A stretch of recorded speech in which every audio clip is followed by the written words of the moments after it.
السلام علیکم ورحمۃ اللہ وبرکاتہ۔ جو میرے دل میں بات آئی ہے وہ میں آپ بھائیوں کے سامنے شیئر کرنے جا رہا ہوں۔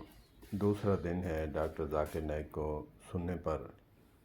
جب کوئی آ کر پوچھتا ہے کہ میں 25 سال کا ہوں تو اب میں کلمہ پڑھنا چاہتا ہوں تو کیا اللہ پاک مجھے معاف فرمائیں گے؟ تو ڈاکٹر صاحب کہتے ہیں کہ ہاں، حدیث پاک میں ہے کہ جو بندہ غیر مسلم ہے پھر مسلمان ہوتا ہے تو ایسے سمجھے کہ ماں کے پیٹ سے جیسے پیدا ہوا گناہوں سے پاک، تو اسی طرح ہوگا، اللہ پاک تجھے جنت عطا فرمائیں گے۔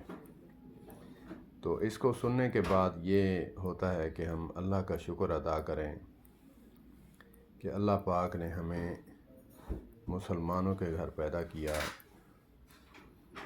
اور ہمیں یہ کوشش تگ و دو نہیں کرنی پڑی کہ جو آج غیر مسلم کر رہے ہیں، پوچھ رہے ہیں کہ ہم 40 سال کے ہو گئے، 50 سال کے ہو گئے، اب کلمہ پڑھنا چاہتے ہیں تو اللہ پاک ہمیں معاف کریں گے یا نہیں۔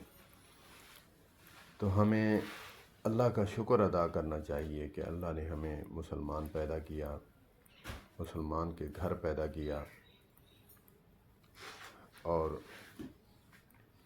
ڈاکٹر صاحب یہ بھی کہتے ہیں کہ میں بھی پہلے نام کا مسلمان تھا، پھر تحقیق کی، پھر جستجو کی، پڑھنا لکھنا شروع کیا، تو میں بھی دعا کرتا ہوں کہ اللہ پاک مجھے کام کا مسلمان بنا دے۔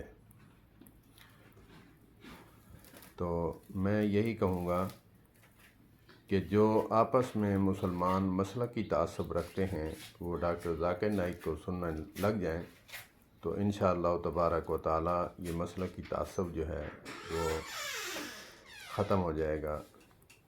دل میں محبت پیدا ہوگی کہ ہمیں اللہ کا شکر ادا کرنا چاہیے کہ اللہ نے ہمیں مسلمان پیدا کیا۔ پھر مسلمان بنتے ہوئے پھر ہم ہی اپنے ہی مسلمانوں کو مشرک، کافر، گستاخ کہتے ہیں، تو ہمیں سوچنا چاہیے، ہمدردی سے ان کو سمجھانا چاہیے، نہ کہ ان پر کفر کی مشین چلا دینی چاہیے۔ اللہ پاک عمل کی توفیق عطا فرمائے۔ والسلام علیکم ورحمۃ اللہ۔